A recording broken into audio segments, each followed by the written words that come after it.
now we're going on to a presentation by Professor Hereniko, and it will be chaired by Professor Albert Wendt.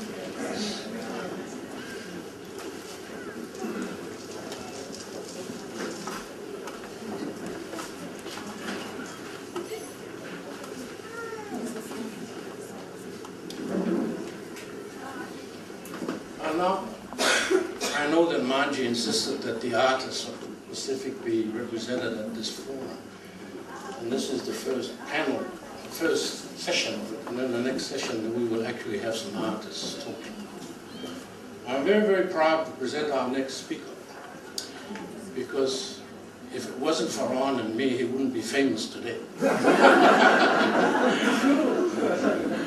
Vilsoni was one of my first students at the University of the South Pacific. He took my creative writing course with Makiuti, Tomia, and others. Over the years, I've watched the careers of my students. Some of them are really stellar. And Vilsoni has spent the last 20 years teaching at the University of Hawaii. He ended up being the director of the Pacific Studies Center there. And Raina and I were over there from the middle of 2004 to the end of 2008. We loved it in Hawaii, working with the indigenous Kanaka Maoli. And Billy was very prominent in the movement there. He's now back in Fiji as Professor of Pacific Studies and head of the center which Ebeli Hauofa set up in the university. He's going to talk about filmmaking in the Pacific, and in particular, filmmaking, the making of the recent films about us. And some of those films are written by us and directed by us. Vilsoni is unique in the sense that he has made the first, what I consider to be the first truly indigenous feature film in the Pacific. The name of the film is The Land Has Eyes. Billy and his wife Jeanette raised the money to make the film. They went to Rotuma and made the film there. All the actors in the film are amateurs that Billy chose from the village and from Rotuma. The whole language of the film is Rotuman. There's only some English because the resident is British. The only professional actor in the film, if I'm correct, is the person who plays the British resident commissioner in Rotuma. So he has made the first film which I consider the first truly indigenous feature film about the Pacific. And he will be talking about Whale Rider, film number 2, and Sione's Wedding. They're all very good films. So Billy,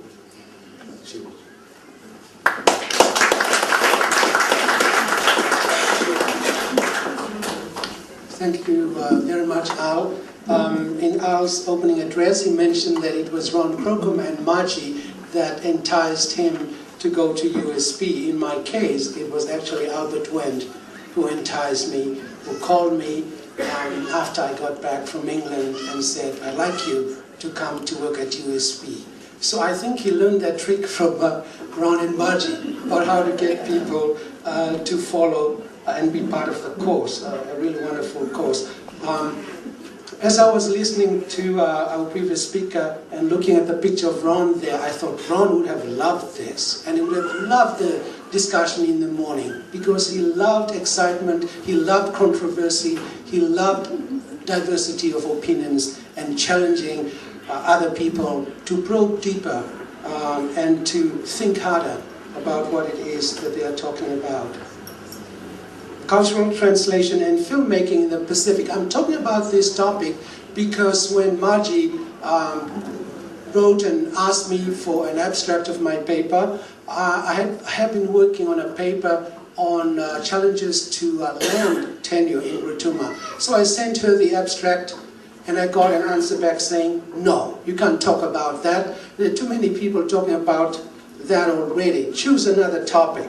In all my 25 years of going to conferences, no one had ever talked like that to me and said, you can't talk about that, choose another topic. But because I love these women so much, and I love Ron so much. I said, okay. So I sent her another title called Cultural Translation and Filmmaking in the Pacific, and she said, good. And also, don't forget to bring some clips to make it more interesting as well. So this paper for you, this paper is for you, Margie. I've cut it down heavily, so it's only half as long as it was, and beginning from now, I only want to take no more than 30 minutes, so please stop me if I go over. When my feature film, The Land Has Eyes, screened at the Moscow International Film Festival in 2004, my producer and wife, Jeanette, and I, the director and writer, were assigned a Russian translator. During the introduction preceding the film screening, some members of the audience reacted in rather surprising ways to the translator's version of what we were saying, making us wonder about the accuracy of the translation. And then the film screened. No one laughed or made any audible sounds throughout the screening. This was strange, because we had just returned from screening the film 8 times around Rotuma, where the film was shot. There, the reaction was one of hilarity, with some audience members shouting mocking comments at the actors on screen, cheering when they recognized the old lady tooting the horn of a scooter, or slapping each other on the back as they burst into laughter when someone said or did something that they recognized as so typically Rotuman. Audience members teased the actors who sat among them, ridiculing them when they made an appearance, and basically making a lot of noise. This was the first feature film ever made on Rotuma, and seeing themselves on screen appeared to be a source of amusement, if not excitement. Maybe it was just nervousness. At several screenings, the chiefs had to order the audience to shut up so they could hear the dialogue and follow the plot.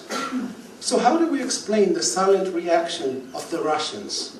Are the Russians watching the same film, The Rotuman Soul?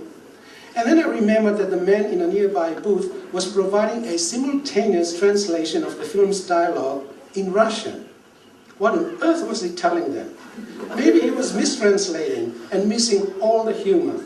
After all, the film is in Rotuman, subtitled into English, and he was translating from a translation.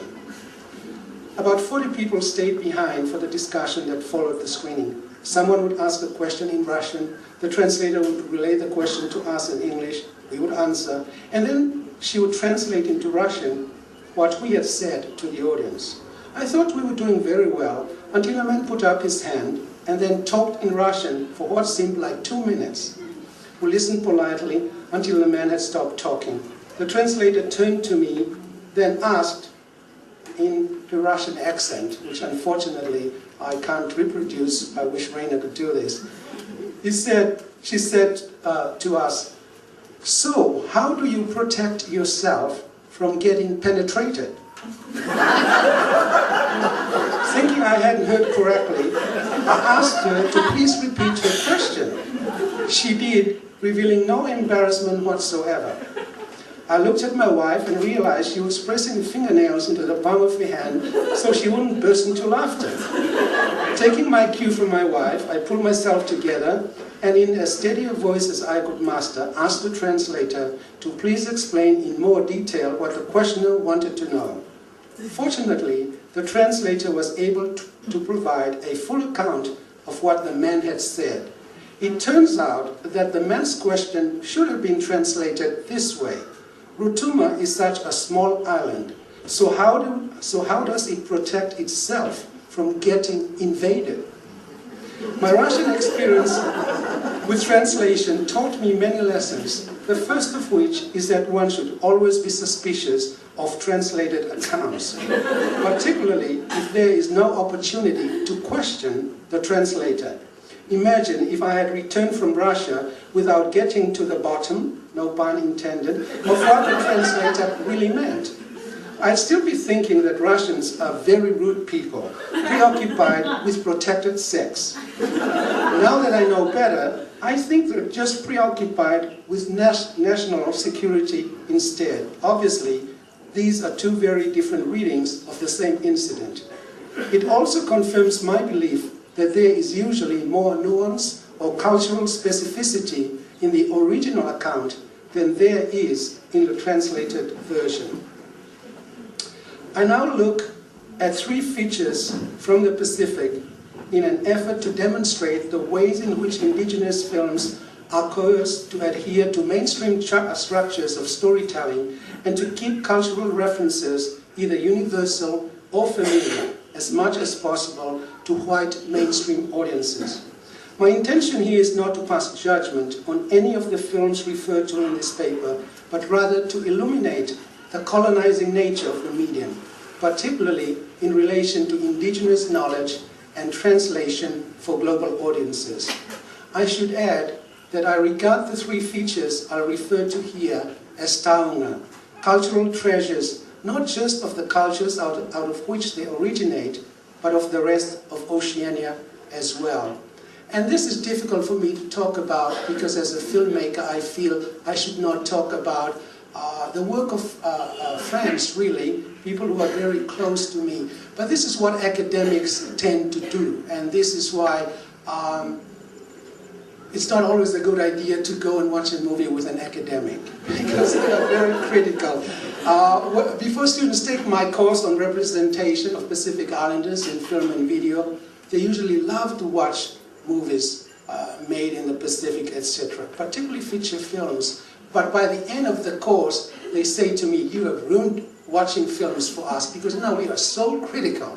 We can't watch anything without analyzing it." But this is what academics are paid to do. So I hope that you will bear with me as I talk about a few films which really I love very much, and I've seen them over and over again.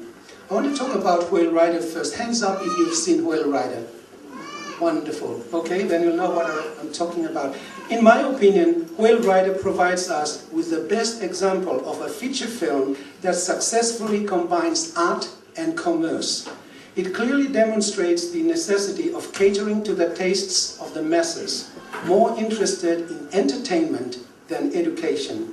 Exotic color that enhances the storyline makes the product different from the rest. By adhering to a well-known structure of storytelling, and I'm referring here to the 3-actor structure, which I'm sure some of you are familiar with, as well as other familiar elements, beautiful cinematography, music, sound effects, etc., the film remains accessible and non-threatening to white mainstream audiences. Released in 2001, Whale Rider is the story of Paikea, a young girl who defies patriarchy in her Maori culture to become the leader of her tribe. At the core of this film's narrative is a folktale which explains that the original inhabitants of the people of Whangarai in Aotearoa, New Zealand, where Paikea resides, arrived riding on the back of a whale. Claiming genealogical ancestry to the original Whale Rider, Paikea rekindles a mystical connection to the whales listing in the sea.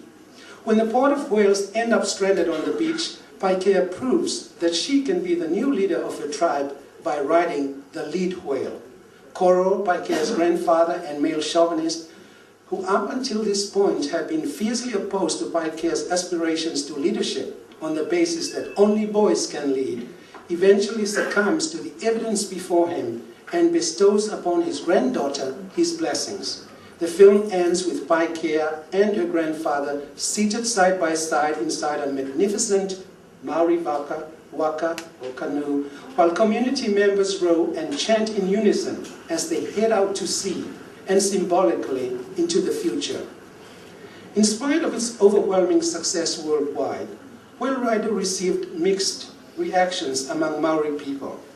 Negative criticisms focused primarily on the creative choices made by the producers to translate for the screen a folktale rooted in ancient oral history. The main criticism is that in its effort to reach mass audiences worldwide, Whale Rider has taken a story imbued with nuance and mana and turned it into a commodity with the shiny gloss that is typical of films aspiring for box office success. According to the Maori scholar and critic Brendan Hokufitu, Whale Rider has compromised cultural specificity and integrity in its effort